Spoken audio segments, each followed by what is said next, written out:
네, 오늘 예레미야 33장 마지막 부분입니다, 여러분. 그래서 오늘 14장부터 26절까지 언약을 성취하고 지키시는 하나님이라는 제목으로 우리 함께 말씀을 나눠보도록 하겠습니다. 아시겠지만 이 30장부터 33장까지는 위로의 책이라고 불릴 정도로 이제 굉장히 하나님이 많은 회복을 약속하고 계시는데, 오늘 그 결말 부분을 함께 나누면서 주시는 영적 교훈과 은혜가 있기를 주님의 이름으로 소망하고 축복합니다. 사랑하는 성도 여러분, 우리를 위해서 예수님을 누가 보내주셨습니까? 여호와 하나님께서 우리를 위해서 예수님을 보내주셨습니다. 그 하나님은 어떠한 분이십니까? 권능이 있으시고 모든 나라의 흥망성쇠를 주관하실 수 있는 역사의 주관자, 이 땅의 주관자가 바로 여호와 하나님이심을 믿으시기를 주님의 이름으로 부탁드리고 권면합니다. 하나님은 권능이 있으신 분입니다. 무엇이든지 하실 수 없는 게 없으시며 이 세상을 창조하사 다스리시고 지금도 역사 가운데 개입하시는 분이 누구십니까? 만군의 여호와 하나님이 되십니다. 여러분, 이러한 하나님과 함께 누가 언약을 맺었습니까? 제일 처음 이스라엘이 언약을 맺게 되었습니다. 하나님이 이스라엘을 그래서 그 언약에 따라 흥하게 만들어 주셨습니다. 아주 작은 나라였지만 흥하게 만들고 주변 국가에서 쉽게 넘볼 수가 없는 강대국으로 하나님이 인도하여 주셨습니다. 또 오늘날에도 그 말씀에 따른지 이스라엘 약한 나라가 아니게 되었죠. 하지만 오늘 이 말씀에 이제 보게 되면 그 이후에 이스라엘은 어떻게 됩니까?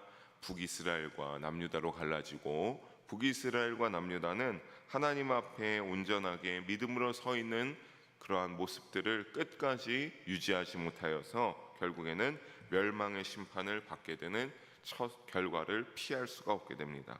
바로 왜 그렇습니까? 그들이 하나님이 늘 믿음으로 살아갈 것을 부탁하고 많은 하나님의 종들을 통하여서 너희가 죄악이 있으니 회개하라고 했지만 그들은 회개하지 않았습니다. 끝까지 그들은 죄의 길을 답습하여 따라갔기 때문입니다. 그러다 보니까 당연히 이제 일방적으로 하나님과 맺었던 언약을 그들이 어겼고, 그러다 보니까 우리는 어떻게 생각하게 됩니까? 여러분, 당연히 언약도 파기되는 것이 맞겠죠.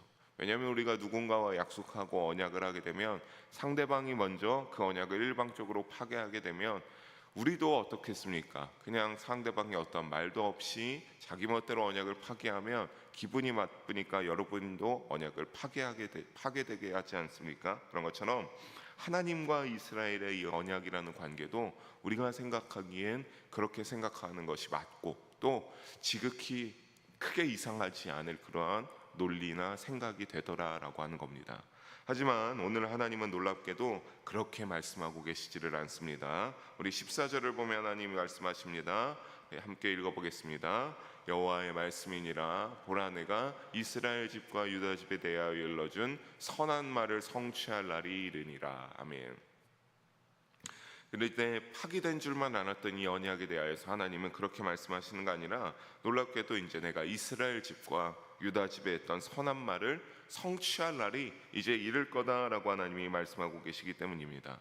여기서 이스라엘 집은 어디겠습니까? 이스라엘 집은 북이스라엘을 의미합니다. 유다 집은 남유다를 의미합니다. 그러니까 이 두 나라 좀 나중에 우리가 앞서도 봤지만 결국에는 하나로 이제 회복해 하신다라고 했는데, 이스라엘 향하여서 하나님이 그러니까 선한 말을 성취할 날이 이제 곧 오겠다라고 하나님이 이들에게 말하고 있습니다.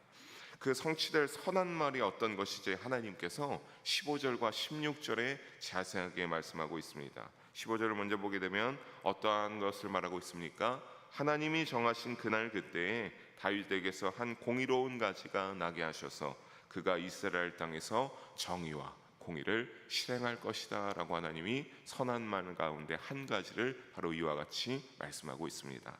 그리고 그날엔 또 어떻게 됩니까? 16절에 보면 유다가 구원을 받아서 예루살렘이 회복되어 안전히 살게 될 것이고, 심판의 대상이 이제 더 이상 아니라 이 예루살렘 성이 어떻게 된다라고 하는 겁니까? 여호와 우리의 의라는 이름을 얻으리라 라고 하고 있습니다. 여러분, 여호와 우리의 의라고 하는 것, 그러니까 좀 더 신앙적인 고백을 우리가 느껴볼 수가 있죠. 예루살렘 성이 다시 하나님을 믿는 믿음으로 의로 가득한 성으로 회복될 것을 여기에서 우리가 헤아려 볼 수 있겠습니다. 여기서 말하는 그래서 공의로운 가지는 여러분 15절의 공의로운 가지 너무나 잘 아시죠? 누구십니까? 바로 예수님을 의미하고 있음을 잘 아실 것입니다. 즉 이것은 단순히 두 가게를 의미함으로써 이스라엘의 회복을 의미하기도 하지만, 이것을 자세히 보게 되면 이 공의로운 한 가지가 예수님임을 볼 때 단순히 이스라엘이 그냥 이렇게 다시 모여서 회복된다라고 하는 것을 뛰어넘어서 이제는 북이스라엘과 남유다가 해방되어 하나 되는 이스라엘 그 회복의 약속을 넘어 예수님이 오실 메시아 왕국에 대한 약속을 여기에서 주고 있기 때문입니다. 이어서 하나님은 또 말씀하십니다. 우리 17절과 18절 함께 한 목소리로 읽어보도록 하겠습니다. 여호와께서 이와 같이 말씀하시니라. 이스라엘 집에 왕위에 앉을 사람이 다윗에게 영원히 끊어지지 아니할 것이며, 내 앞에서 번제를 드리면 소제를 사르며 다른 제사를 항상 드릴. 아멘. 여러분, 우리 17절을 먼저 보게 되면 이스라엘 집의 왕위에 앉을 사람이다 라고 하고 있습니다. 이것은 쉽게 말씀해서 어떤 거겠습니까? 이스라엘의 왕의 그 계보를 의미한다라고 할 수 있겠습니다. 어떤 왕, 어떤 왕이 있으면 그 다음에 그 아들이 뭐 왕이 되고 이렇게 쭉 이어지는 그 계보들을 의미한다고 할 수 있겠습니다. 그렇게 볼 수 있는데, 그 왕의 계보가 근데 어떻게 된다고 합니까? 그 왕의 계보가 다윗에게서, 이 다윗이라는 사람 왕에게서 영원히 끊어지지 아니하게 하겠다라고 하나님이 될 것을 말씀하고 있습니다. 약속하고 있습니다. 이것은요, 사무엘하 7장 16절을 보게 되면 되는데, 사무엘하 7장 16절을 보게 되면 하나님이 다윗을 통하여서 이와 같이 말씀하셨습니다. 내 집과 내 나라가 내 앞에서 어떻게 해요? 영원히 보존되고 영원히 보존된다라고 하는 겁니다. 그리고 내 왕위가 영원히 견고하리라 하셨다라. 너가 죽어도 어떻게 된다라고 하는 거예요. 그러니까 네 집과 나라가 내 앞에서, 하나님 앞에서 영원히 견고하게 서 있게 되고, 너 왕위도 영원히 견고하겠다라고 하나님이 다윗의 이러한 모든 그러한 왕위가 영원할 것이다 라고 하나님이 다윗에게 나단 선지자를 통하여서 약속해 주셨습니다. 그러니까 이 나단 선지자를 통해 다윗에게 주었던 언약을 오늘 본문 가운데서 상기시킨다라고 이렇게 볼 수 있겠습니다. 동시에 제사장들이 어떻게 된다라고 했죠? 18절에 끊이지 않고 회복될 것을 하나님께서 약속하십니다. 근데 여러분, 문제는 이 왕위도, 이제 왕의 계보도 끊이지 않고 다윗에게 영원히 있겠다, 제사장도 끊어지지 아니할 것이다 라고 하니까, 사실 우리가 생각하기에는 어떻습니까? 우리가 지금까지 유다가 이제 심판이 돼서 예루살렘에 막 바벨론 군사들이 에워싸고 있는 이런 상황이 아직 이제 그 이후에 더 진행되지는 않았는데, 사실 그런 것들을 볼 때 왕이나 제사장이 영원히 이어지진 않았습니다. 여러분, 문제는 시드기야 왕을 마지막으로 다윗의 가문은 끊겨버렸습니다. 이때 당시에 시드기야 왕을 마지막으로 다윗의 왕위는 끊어지게 됩니다. 그리고 제사장직도 어떻게 되냐면, 예루살렘 성전은 어떻게 된다 그랬죠? 거짓 선지자들이 이 성전이 우리에게 있으니까 괜찮다라고 했지만, 하나님이 그들의 그런 거짓 선언들이 우습도록 예루살렘 성전을 가차없이 전부 다 파괴시켜 버렸습니다. 그러니까 여러분, 성전이 파괴되니까 그 가운데서 제사장들이, 레위지파 제사장들이 계속 아버지가 아들을 낳으면 자신의 제사장직을 아들에게 물려나와서 성전의 대사가 계속 이루어져야 어떻게 되는 겁니까? 제사장직이 계속 이어지겠죠. 근데 예루살렘 성전이 파괴되어 버렸으니까 사실은 이것조차도 어떤 겁니까? 끊어져 버렸죠. 왕위도 제사장직도 실상은 끊어져 버렸다라고 하는 겁니다. 그렇다면 여러분, 우리는 이거를 이러한 어떤 인간적인 계보나 정치적인 측면에서만 봐서는 안 됩니다. 왜냐하면 문제는 당시에 이런 일들이 있어서 시드기야 왕을 마지막으로 다윗의 가문이 끊어지고, 제사장직도 예루살렘 성전이 완전히 파괴된 이후에 성전 제사가 이루어지지 않았기에 그 부분들만 보면 영원히 이 말씀들은 이루어지지 않고 잘못된 것이 아니냐라고 할 수 있겠지만, 문제는 이것은 영적인 측면으로 볼 때 누가 오셔서 이루시게 되었습니까? 여러분, 예수님이 오셔서 대제사장으로 오셔서 여러분 왕이 되어, 영원히 왕이 되어 주심으로, 일단 첫 번째 왕이 되어 주심으로 오셔서 다윗의 가문이 영원히 끊어지지 아니하였죠. 왜냐하면 예수님이 어디 가문에서 태어났기 때문입니까? 다윗의 가문에서. 아까 말씀에 나왔죠? 어디에서 선한 공의로운 가지가 나온다라고 했습니까? 다윗에게서. 거기에서 선한 공의로운 가지가 나오는데, 이게 바로 예수님인데, 예수님이 왕으로, 영원한 왕으로 오셔서 다시 부활하사 누구 곁에 가 계십니까? 하나님 곁에 가 계시니까 이 말씀 그대로 영원히 이 왕, 다윗의 가문, 왕의 가문이 예수님을 통하여서 이어지고 있습니다. 여러분, 제사장직도 어떤 겁니다. 아까 끊어졌다라고 말씀드렸죠. 하지만 여러분, 예수님이 오셔서 대제사장으로 오신 예수님께서 어떻게 하셨습니까? 자신의 육신을 제물로 삼아서 우리의 죄를 용서하여 주시고 영적 제사를 단번에 드림으로 더 이상 구약의 제사와 같은 그러한 제사를 드려지지 않아도 오늘 우리가 어떻게 돼요? 예수님을 믿음으로써 여러분 한 분 한 분이 제사장이 되어서 지금 이 자리에서 예배드리고 계신 줄로 믿습니다.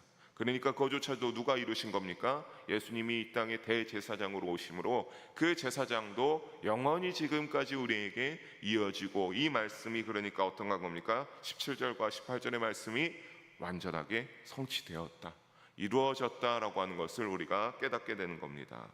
결국 예언하신 이 모든 약속의 말씀은 결국 다 성취되었습니다. 사랑하는 성도 여러분, 하나님의 말씀은 성취되지 않은 적이 없습니다. 성취되지 않은 적이 없으니 늘 전능하신 하나님의 말씀에 순종하시면서 살아가는 믿음의 삶의 자리가 되시기를 주님의 이름으로 축복하고 소망합니다. 하나님은 이어서 19절에 또 말씀하십니다. 19절에 내가 예레미야에게 또 말씀하시죠. 어떤 내용인지 20절과 22절까지 이번에 함께 읽어보도록 하겠습니다. 여호와께서 이와 같이 말씀하시니라. 너희가 능히 낮에 대한 나의 언약과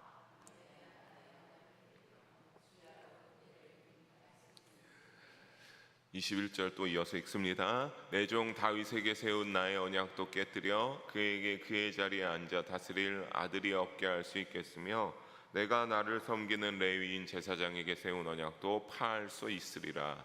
하늘의 만상은 셀 수 없으며 바다의 모래는 측량할 수 없나니 내가 그와 같이 내 종 다윗의 자손과 나를 섬기는 레위인을 번성하게 하리라 하시니라. 아멘.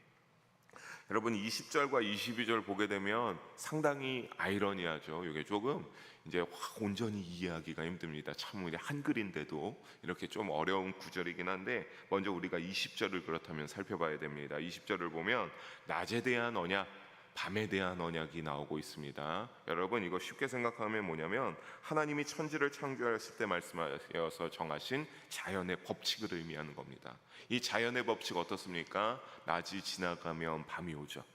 밤이 지나가면 낮이 온다라고 하느니 하나님이 말씀을 하신 낮에 대한 나의 언약, 하나님 말씀하신 밤에 대한 이 언약을 세운 것, 이 자연의 법칙을 하나님이 말씀하고 있는 겁니다. 그런데 이 자연의 법칙을 만약에 누군가가 깨뜨려서 이 낮과 밤이 반복되는 것을 깨뜨려 보려면 그때를 잃게, 그 법칙이 깨져서 잃어버릴 수가 있는데, 이어서 이제 21절에 같이 앞서 말한 부분, 이러한 것들이 있으면 모두 깨뜨려 버릴 수 있다라고 합니까? 우리가 방금 나눴던 다윗에게 세운 이러한 언약들, 예수님이 오시면서 영원히 왕이 또 제사장이 이루어졌다는 이 모든 것들도 어떻게 된다라고 하는 겁니까? 깨트릴 수 있다라고 이렇게 말한 겁니다. 그러면서 파할 수 있다, 심지어 이렇게 될 수 있으면 제사장에게 세운 언약도 파할 수 있으리라라고 이렇게 말하고 있습니다. 여러분, 그런데 우리가 이것을 잘 다시 정리해서 말씀드리면, 그러니까 어떤 겁니까? 만약에 어떤 사람이 하나님이 세운 이제 낮이 몇 시부터 몇 시까지 되고 그 위에 또 밤이 되고 그 위에 또 낮이 오고 하는 이 법칙들을 누군가가 깨트릴 수 있다면 하나님이 말씀하시는 건 뭡니까? 내가 방금 세운 언약도 깨트릴 수 있다, 아무런 소용이 없게 할 수 있다라고 하나님이 이 나의 낮과 밤에 대한 그 법칙을 깨트리면 나의 말씀들이 너에 대한 약속도 깨트릴 수 있다라고 하는 겁니다. 근데 사랑하는 여러분들, 우리 한번 잘 생각해 봅시다. 여러분, 우리 이 세상 가운데 그 자연의 법칙에 낮과 밤이 오는 이 기막힌 타이밍 깨트릴 수 있는 사람이 있습니까? 없죠. 그걸 깨트릴 수 있는 사람은 없습니다. 그렇습니다. 없습니다. 즉 이거는 반어법으로 이렇게 기록된 겁니다. 하나님이 그만큼 신실하시고 전능하시니까 나의 이러한 것을 깨트릴 사람이 깨트릴 수 있는데 깨트릴 사람 없지. 그러니까 뭐라고 하는 겁니까? 나의 이러한 말들은 굉장히 약속의 말씀들은 반드시 이루어진다라고 하는 확실성을 하나님께서 여기에서 드러내고 계신 겁니다.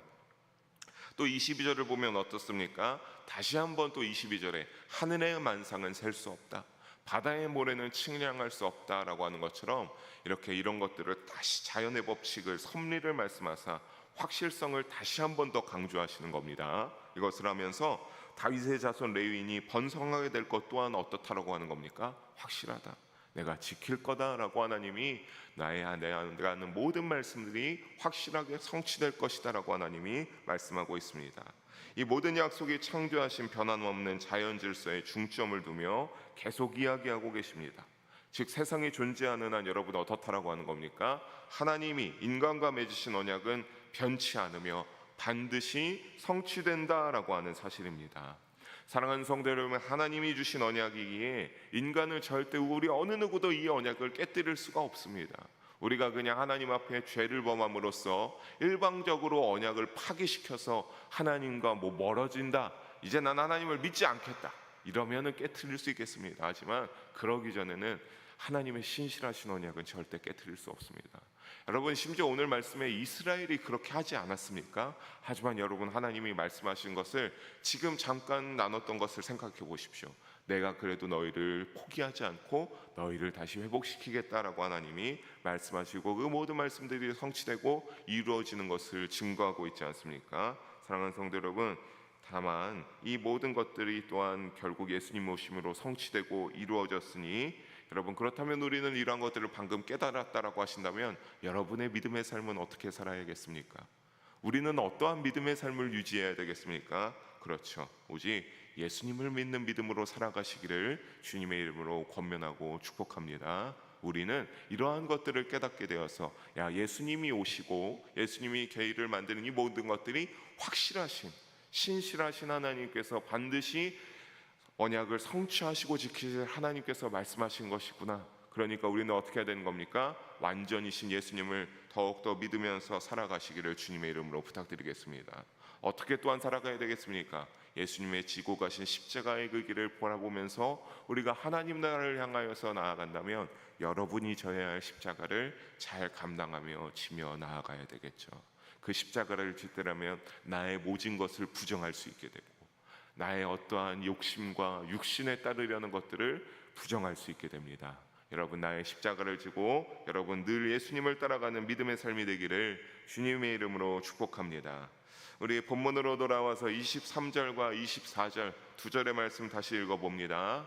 여호와의 말씀이 예레미야에게 임하니라. 이르시되 이 백성이 말하기를 여호와께서 이것을 내가 생각하지 아니하느냐. 그들이 내 백성을 멸시하여 자기들 앞에서 나라로 인정하지 아니하도다. 아멘. 하나님이 다시 예레미야에게 말씀하셨습니다. 24절에 이 백성이라고 하는 부분 있죠. 이 부분은 어떤 거냐면 믿음이 없는 자를 말합니다. 그러니까 조금 더 묵상을 하다 보면 이 부분을 이제 유대인들, 유다 사람들 중에서도 좀 믿음이 부족한 사람, 그리고 또 누가 있겠습니까? 이방인들, 이스라엘을 조롱하고 했던 이방인들도 여기에 해당할 수 있겠죠. 이 믿음이 없는 자들을 가리키는데 그들이 어떻게 했다라고 조롱하고 있는 겁니까? 이스라엘 너희는 더 이상 희망이 없어 라고 그렇게 얘기했습니다. 여기에서 두 가계를 버리셨다라고 그렇게 조롱했다고 합니다. 두 가계 무엇입니까? 아까 말했죠. 북이스라엘과 남유다. 이스라엘이 나뉘어졌던 이 두 지역, 북이스라엘과 남유다를 의미하고 있는 겁니다. 이 두 가계가 이제 하나님이 버림받았다라고 하는 것을 말하는데, 이것을 우리 이 백성, 아까 누가 있다고 말씀드렸습니까? 이스라엘 사람들과 이방인들이 있었다라고 했을 때 이스라엘 사람들은 우리는 이제 하나님께 버림받았다라고 하는 자포자기적인 불평을 이렇게 말하고 있는 것이고, 두 가게를 버리셨다, 우리를 버리셨어, 하나님이 이렇게 말하고 있는 거고, 이방인들은 이스라엘을 조롱하는 경우가 되겠죠.